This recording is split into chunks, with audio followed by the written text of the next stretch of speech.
Hey guys, Dave here.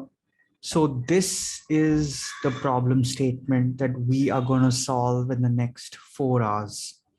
There's two parts to it. There's part one here and part two here.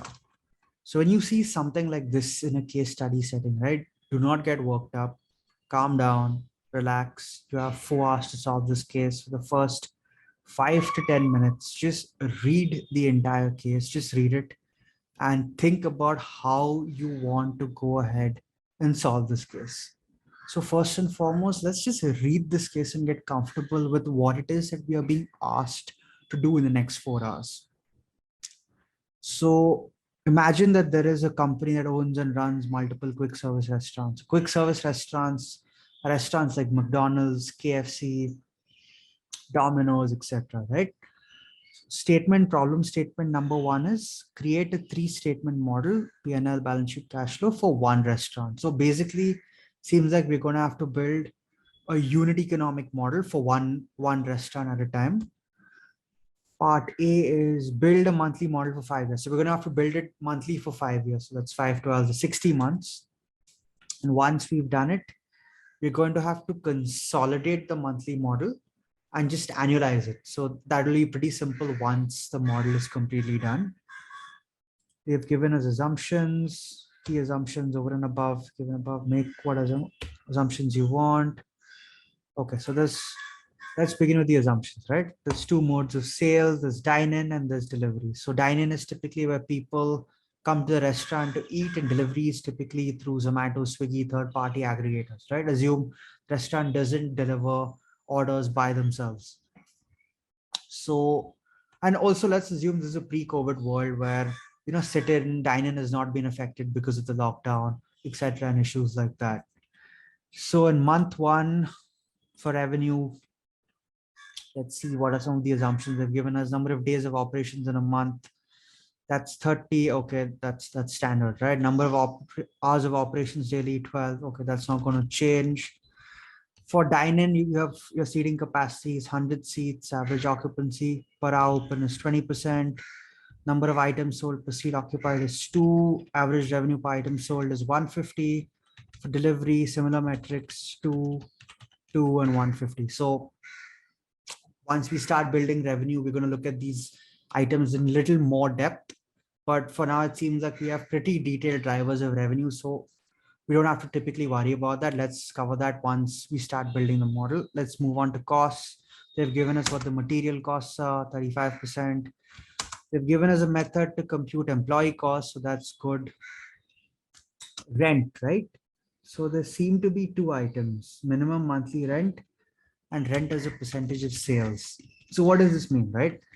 So this basically means that in a given month, I would have to pay at least a certain amount of rent.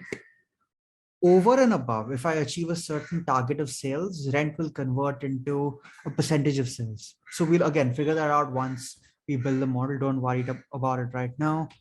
This will be energy and utilities like gas, power, fuel, marketing and brand building, right? So for one restaurant, how do you convince people and in and around that 135-mile radius to either order so I can deliver through Zomato and Swiggy, or just come to my restaurant and eat, right? Maintenance costs, right? Just cleaning the place up, making sure it's spick and span. And this has been given on a per square foot basis per month. That's fine. Other admin and OPEX costs, everything else, right? Just cost of running the place. Third party delivery costs. So I'm assuming this will be the cost of delivering your order through Zomato or a Swiggy, the kind of commission you pay them basis the delivery sales that you do generate. Restaurant size in square foot, 3,000 square feet. Okay. Rent deposit, 1 year. So typically when I take a lease, right? Typically when I open one restaurant, I'm going to have to put down a deposit. So how much will that be? In this case, they're asking us to assume it to be 1 year of rent. The amount of money that we have to put down, we're going to cover this later. Don't worry.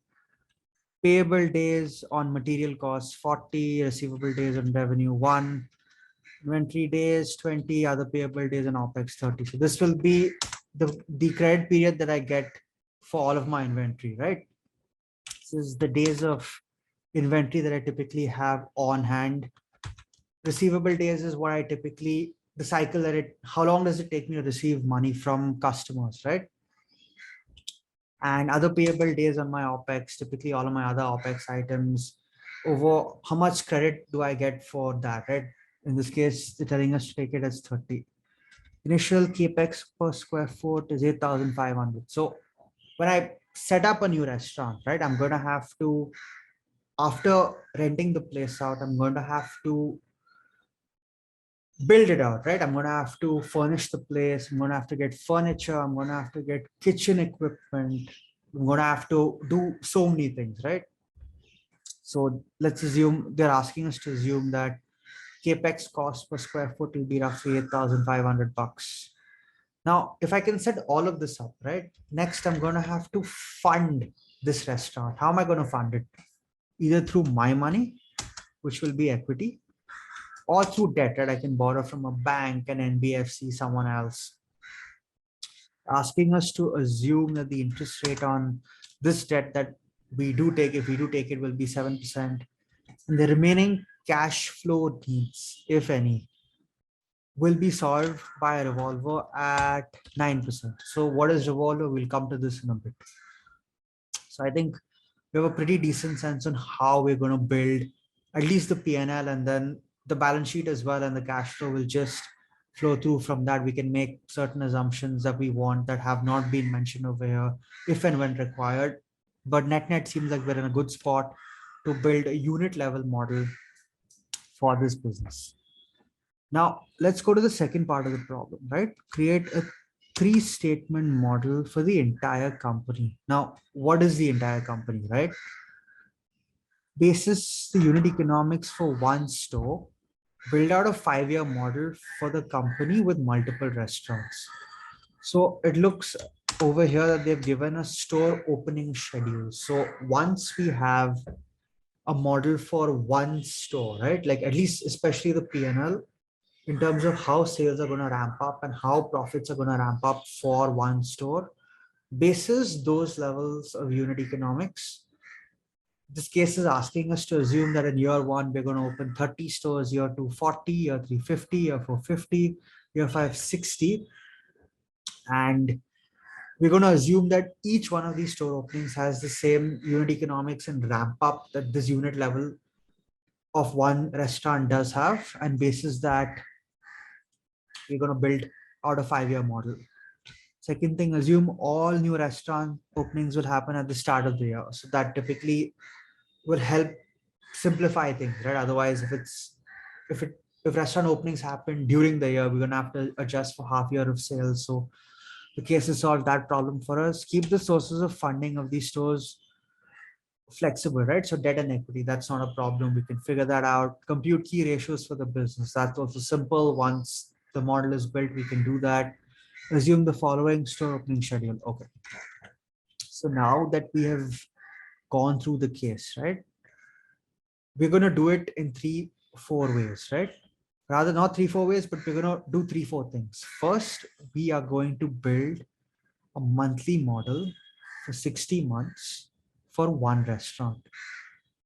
Once that has been built, we're going to simply build an annual model, which will be nothing but just sum of a 12-month period for the P&L, the ending period balance for the balance sheet, and the sum of the 12-month period for the cash flow statement. That will be very simple to do once the first part is done.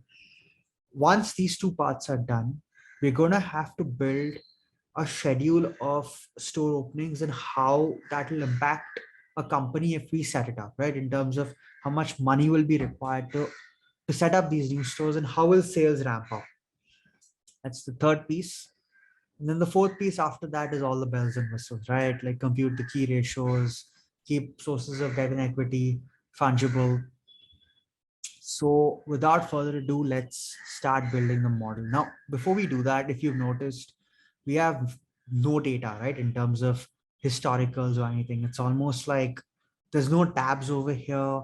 There's nothing. We have to build everything from scratch, and we will build everything from scratch. It's actually good, right? That we don't have to make a presentation or a Word doc because it saves us time. We can focus more on the core modeling piece. So in the next video, we're going to start building this model from scratch. Hope to see you there. Bye.